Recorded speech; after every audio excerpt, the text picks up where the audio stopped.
નમસ્કાર મિત્રો, જય શ્રી કૃષ્ણ. અમારા નવા વિડીયોમાં તમારું સ્વાગત છે.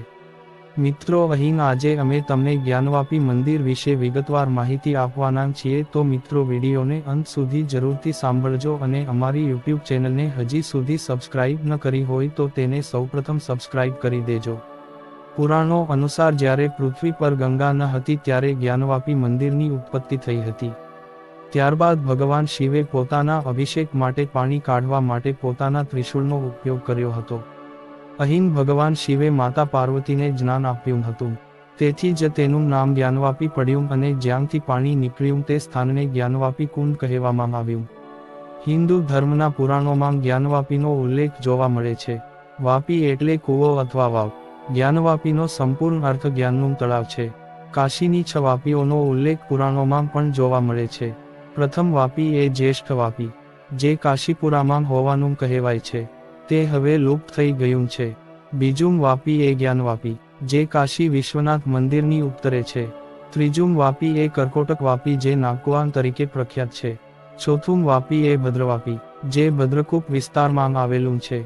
પાંચમી વાપી એ શંખચૂડા વાપી, જે ગાયબ છે. છઠ્ઠી વાપી એ સિદ્ધ વાપી, જે બાબુ બજારમાં છે અને હવે ગાયબ થઈ ગયું છે. લિંગ પુરાણમાં 18 પુરાણોમાંના એક એવું કહેવાય છે.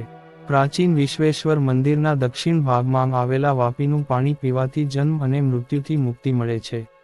સ્કંદ પુરાણમાં કહેવાયું છે તેના પાણીથી સંધ્યાવંદન કરવાનું મોટું ફળ છે. તેનાથી પણ જ્ઞાન ઉત્પન્ન થાય છે. પાપમાંથી મુક્તિ મળે છે. એટલે જ્ઞાનવાપીના જળ દેવતા તે માત્ર શિવનું સ્વરૂપ છે. ન જાણે કેટલી સદીઓ પહેલા પુરાણ લખાયા હતા. તેમાં પણ જ્ઞાનવાપીને ભગવાન શિવના સ્વરૂપ તરીકે વર્ણવવામાં આવ્યા છે. બધા પુરાણો કહે છે કે જ્ઞાનવાપી હિન્દુઓ સાથે જોડાયેલી છે, પરંતુ આજે મસ્જિદનું નામ જ્ઞાનવાપી મસ્જિદ છે. મુસ્લિમ આક્રમણકારોના આક્રમણ પહેલા કાશીને અવિમુક્ત અને ભગવાન શિવને અવિમુક્તેશ્વર કહેવામાં આવતું હતું. કાશીમાં અવિમુક્તેશ્વરના સ્વયં પ્રગટ શિવલિંગની પૂજા કરવામાં આવી હતી, જેને આદિલિંગ કહેવામાં આવતું હતું, પરંતુ મુસ્લિમ આક્રમણકારોના હુમલાએ કાશીના મંદિરોને ઘણી વખત નષ્ટ કર્યા હતા. મુહમ્મદ ઘોરીએ કુતુબુદ્દીન એબકને બનારસ જીતવા મોકલ્યો હતો. કુતુબુદ્દીન એબકના હુમલામાં બનારસના 1000મી વધુ મંદિરોનો નાશ કરવામાં આવ્યો હતો અને મંદિરની સંપત્તિ 1400 ઊંટો પર લાદીને મોહમ્મદ ઘોરીને મોકલવામાં આવી હતી. કુતુબુદ્દીનને સુલતાન બનાવ્યા બાદ ઘોરી પોતાના દેશ પરત ફર્યો. કુતુબુદ્દીન એબકે 1197માં બનારસ પર શાસન કરવા માટે એક અધિકારીની નિમણૂક કરી. બનારસમાં એબકના શાસને મૂર્તિપૂજાને દૂર કરવા માટે સખત પ્રયાસ કર્યો. આનું પરિણામ એ આવ્યું કે ક્ષતિગ્રસ્ત મંદિરો વર્ષો સુધી આવા જ રહ્યા, કારણ કે તેઓએ તેમને એવી રીતે તોડી નાખ્યા કે આ મંદિરોને ફરીથી બનાવવાની કોઈની હિંમત ન હતી. પરંતુ 1296 સુધીમાં બનારસના મંદિરો ફરી બન્યા અને ફરી એકવાર કાશીની સુંદરતા વધવા લાગી. બાદમાં અલાઉદ્દીન ખિલજીના સમયે બનારસના મંદિરોને ફરીથી તોડી પાડવામાં આવ્યા હતા. ત્યારબાદ 14મી સદીમાં તુગલક શાસકોના સમયમાં જૌનપુર અને બનારસમાં ઘણી મસ્જિદો બનાવવામાં આવી હતી. કહેવાય છે કે આ તમામ મસ્જિદો હિન્દુ મંદિરને ખંડિત કરીને બનાવવામાં આવી હતી. મંદિરો 14મી સદીમાં જૌનપુરમાં શાર્કી સુલતાનો દ્વારા પ્રથમ વખત કાશી વિશ્વનાથ મંદિરને તોડી પાડવામાં આવ્યું હતું. 15મી સદીમાં સિકંદર લોદીના સમયમાં પણ બનારસના તમામ મંદિરોને ફરીથી તોડી પાડવામાં આવ્યા. મંદિરો વર્ષો સુધી ખંડેર હાલતમાં રહ્યા. 16મી સદીમાં અકબરના શાસનમાં તેમના નાના પ્રધાન ટોડરમલે તેમના ગુરુ નારાયણ ભટ્ટની વિનંતી પર 1585માં વિશ્વેશ્વરનું મંદિર બનાવ્યું હતું, જે કાશી વિશ્વનાથનું મંદિર હોવાનું કહેવાય છે. ટોડરમલે જ્ઞાનવાપી વિસ્તારમાં વિશ્વનાથ મંદિરની સ્થાપના કરી. આ યુગમાં જયપુરના રાજા માનસિંહે બિંદુ માધવનું મંદિર બનાવ્યું હતું, પરંતુ ઔરંગઝેબના શાસન દરમિયાન બંને ભવ્ય મંદિરો ફરીથી તોડી પાડવામાં આવ્યા હતા. 1669માં ઔરંગઝેબે બનારસમાં તમામ મંદિરોને તોડી પાડવાનો આદેશ આપ્યો. ત્યારબાદ બનારસમાં 4 મસ્જિદો બનાવવામાં આવી હતી, જેમાંથી 3 તે સમયના પ્રખ્યાત મંદિરોને તોડીને બનાવવામાં આવી હતી. જેમાં વિશ્વેશ્વર મંદિરની જગ્યાએ જે મસ્જિદ બનાવવામાં આવી હતી તેને જ્ઞાનવાપી મસ્જિદ કહેવામાં આવે છે. આ લોકોનો દાવો છે. બીજો દાવો છે કે બિંદુ માધવ મંદિરની જગ્યાએ ધરહરા મસ્જિદ બનાવવામાં આવી હતી. ત્યારબાદ કૃતિવેશ્વર મંદિરની જગ્યાએ આલમગીર મસ્જિદ બનાવવામાં આવી હતી. કાશી વિશ્વનાથ મંદિરના 16મી સદીના જૂના નકશામાં ક્યાંની મસ્જિદનો ઉલ્લેખ નથી. તમે મધ્યમાં જે ભાગ જોઈ રહ્યા છો તે જ્યોતિર્લિંગ છે.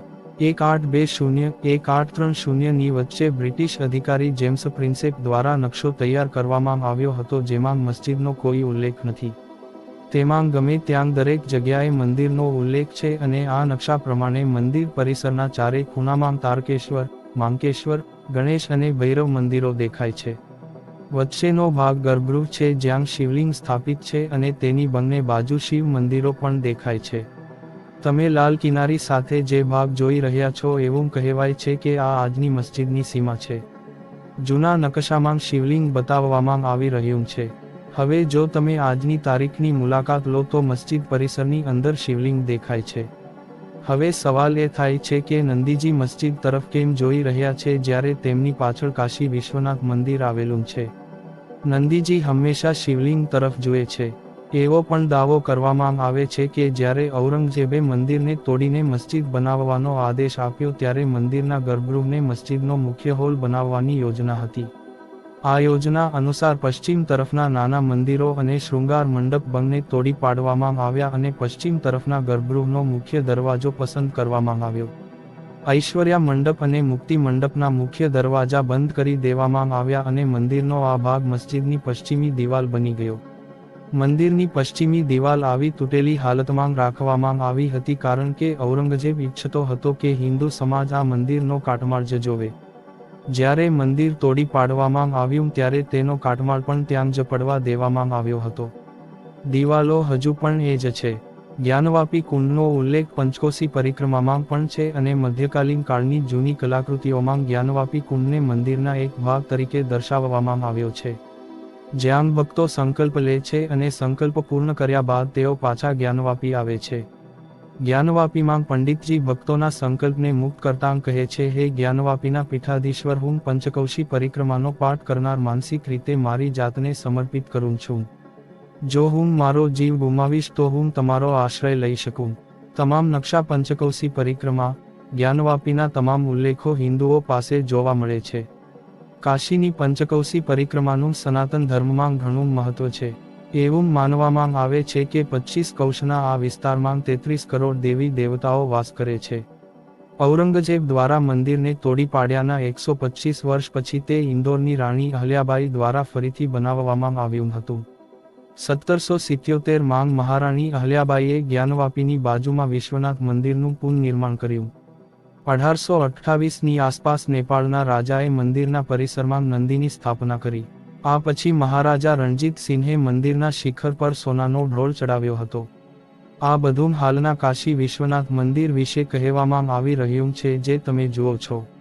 એવો પણ ઇતિહાસ છે કે 18મી સદી દરમિયાન મરાઠા સરદાર મલ્હાર રાવે વાજબી વળતર આપીને જ્ઞાનવાપી મસ્જિદની જગ્યાએ વિશ્વનાથ મંદિરનું પુનઃનિર્માણ કરાવવા માટે ઘણો પ્રયાસ કર્યો હતો, પરંતુ અંગ્રેજો આ યોજનાની વિરુદ્ધ હતા. તેમણે મુસ્લિમ સમાજને આ યોજના વિરુદ્ધ ઉશ્કેરવાનું કાર્ય કર્યું. કાશી વિશ્વનાથ મંદિર અને જ્ઞાનવાપી મસ્જિદનો મામલો 1936 માં કોર્ટમાં પહોંચ્યો હતો. ત્યારબાદ મુસ્લિમ પક્ષે પણ સમગ્ર સંકુલને મસ્જિદ જાહેર કરવાની અપીલ કરી હતી.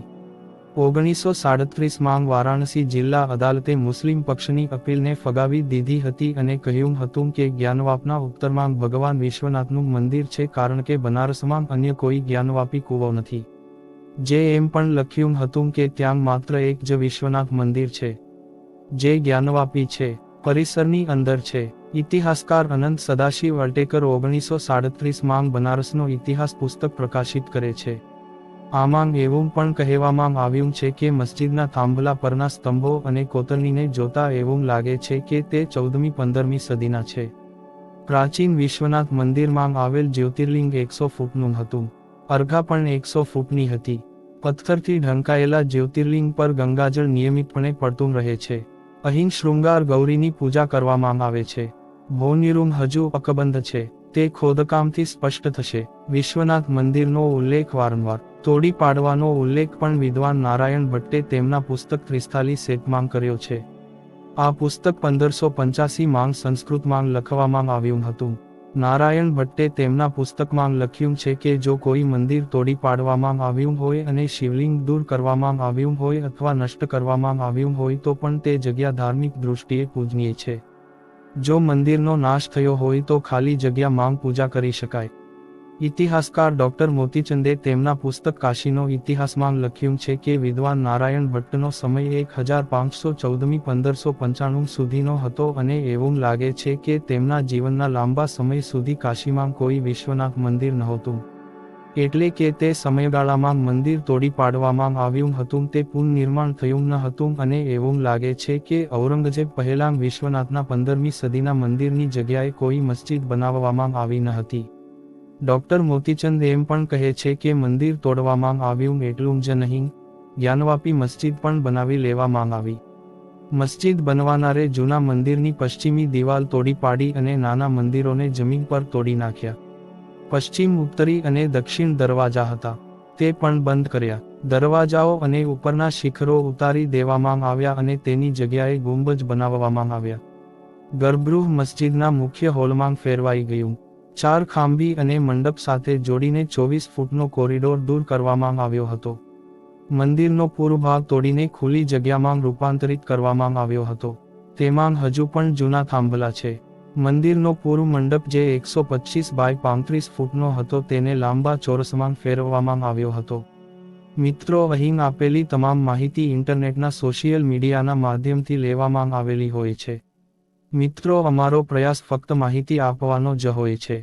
મિત્રો, અમારો હેતુ કોઈ પણ વ્યક્તિની કોઈ પણ પ્રકારની લાગણી દુભાવવાનો હોતો નથી. તેમ છતાં વિડીયોમાં અમારા તરફથી લખવામાં કે બોલવામાં જો કોઈ કારણસર ભૂલચૂક થઈ ગઈ હોય તો અમે માફી માંગીએ છીએ. મિત્રો, તમને અમારો વિડીયો પસંદ આવ્યો હોય તો તેને લાઇક કરીને શેર કરજો અને ગુજરાતી ભાષામાં અવનવા વિડીયો જોવા માટે અમારી યુટ્યુબ ચેનલને સબસ્ક્રાઇબ કરવાનું ભૂલશો નહીં. ધન્યવાદ. જય શ્રી કૃષ્ણ.